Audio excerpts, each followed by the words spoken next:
Hola amigos, bienvenidos a su programa Grandes Benefactores de la Humanidad, un programa en el cual reconocemos y resaltamos y exaltamos a los verdaderos héroes de la humanidad. Los verdaderos héroes, les repetimos una vez más, no son aquellos que vuelan y tienen visión de rayos X, aunque de alguna manera podemos decir que sí, ¿no? Porque estos personajes de los que hablamos tuvieron una visión que penetraron en los misterios de la naturaleza y los descifraron para nosotros. Y los consideramos grandes benefactores porque nos han ayudado a vivir mejor o a entender mejor el mundo que nos rodea. Dentro de esa maxiserie de grandes benefactores de la humanidad estamos dentro de un tema que hemos denominado IQ, cociente intelectual, que también en español lo suelen decir coeficiente intelectual, aunque más preciso sería cociente intelectual. Y hemos hablado de un libro que nos ha servido de guía de Catherine Cox, que es una dama que clasificó a 300 personajes. Ya hablamos un poco de su libro, 300 personajes que vieron entre 1450 y 1850, aunque en nuestra serie no vamos a exceder de ahí, vamos a hablar de algunos que vivieron después, como Albert Einstein. Y quedamos en que estamos hablando dentro de esa serie entre aquellos que nos enseñaron dónde estamos parados. ¿Dónde estamos parados? Porque la gente pensaba que el universo era geocéntrico, o sea que todo giraba alrededor de la Tierra, y hubo unos cuantos personajes que fueron develando ese hecho y mucho más allá, ¿no? Como es Nicolás Copérnico, de quien ya hablamos, que es el padre de la teoría heliocéntrica, es decir, que el sistema solar al menos es heliocéntrico, el Sol es el centro y no la Tierra. Ya les mostramos aquella fotografía que es impresionante de la Tierra desde los anillos de Saturno, que uno ve que allá están chiquiticos. Pues ¿qué vamos a hacer nosotros el centro? El centro pues será el Sol o será las galaxias o quién sabe qué, pero no somos, no es nuestro planeta. Quizás nosotros sí como seres humanos somos muy importantes. Pero ahora bien, hay un libro que es prácticamente la serie que les estamos haciendo. Hay un libro de un científico que les digo, ese hombre se merece un programa, es un hombre, pero bueno, pues que tiene todo el mérito del mundo, que se llama Stephen Hawking. Seguramente ustedes han oído hablar de él, es un hombre cuadraplégico, imagínense ustedes, no puede mover ni las manos ni las piernas. Y a pesar de eso ha complementado el estudio de estos caballeros porque tiene unos estudios acerca del universo interesantísimos. Y él tiene un libro, como les dije, que se llama A Hombros de Gigante.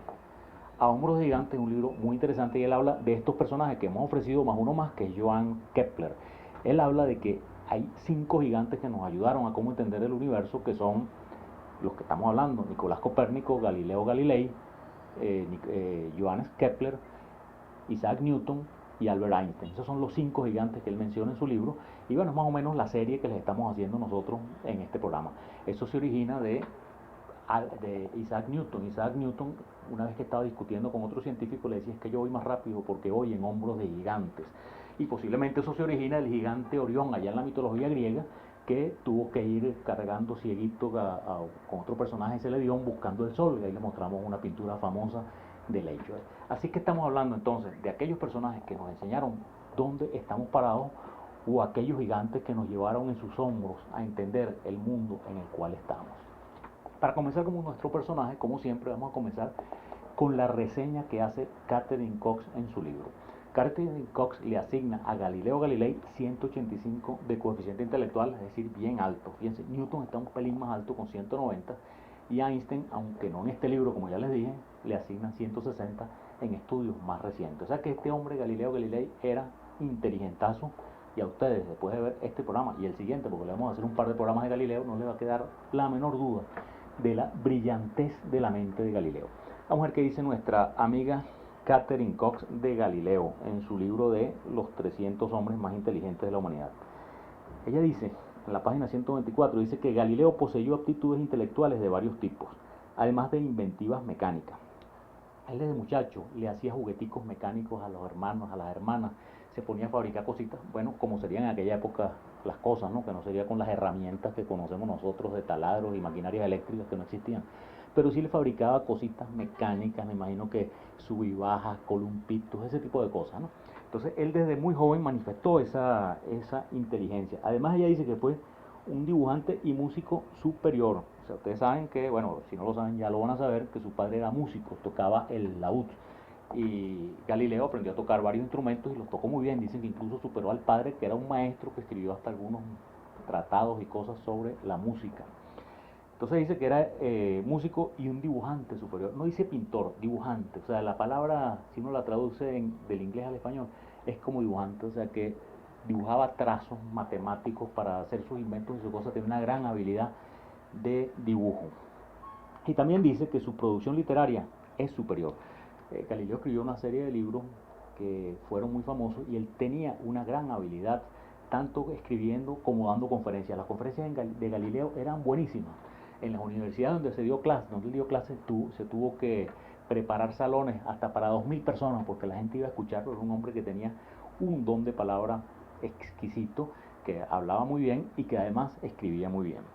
Entonces, para completar con lo que decía Catherine Cox, entonces les repito, él dice que construía juguetes, que tocaba varios instrumentos y que desde muy joven era notable, que llamaba la atención por sus habilidades.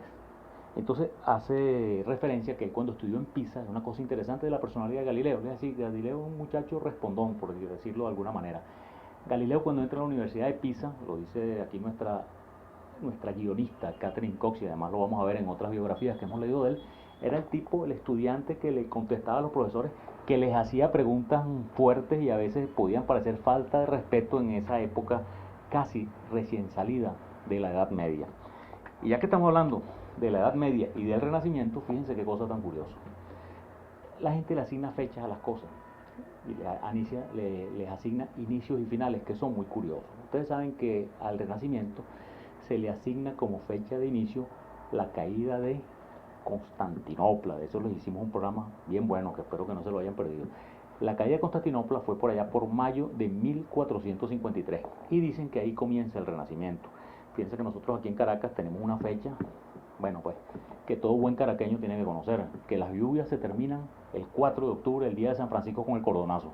Por supuesto que ambas cosas son falsas, en el sentido que no es que necesariamente las lluvias se acaban el 4 de octubre y no necesariamente el Renacimiento comenzó ese día que cayó Constantinopla. El Renacimiento fue un proceso que comenzó en una época indefinida, pero también se le asigna un final. Y vamos a decir ese final porque así vamos a comenzar a hablar de nuestro héroe de hoy, Galileo Galilei. Al Renacimiento se le asigna un final que es la fecha de la muerte del gran pintor Miguel Ángel Buonarroti. Vamos a decir, nadie puede decir no, que ese día que, como dirían en ese lenguaje coloquial, que Miguel Ángel pateó el cajón, se terminó el Renacimiento, pero la gente dice que ese es o sea, que más o menos esa es la fecha en que terminó. Y Miguel Ángel muere el 18 de febrero de 1564. Y nuestro héroe de hoy, Galileo Galilei, nace 3 días antes. Vamos a decir que Galileo nació 3 días, según toda esa metodología que hemos hablado, según toda esa forma de ver el mundo que hemos hablado. Él nace 3 días antes de que termine el Renacimiento. Vamos a ver, él era hijo, como ya les dijimos, de Vincenzo Galilei, que era un músico, un personaje que tenía cierta cultura, tocaba el laúd, pero que además tenía ciertas habilidades matemáticas y otras cosas más.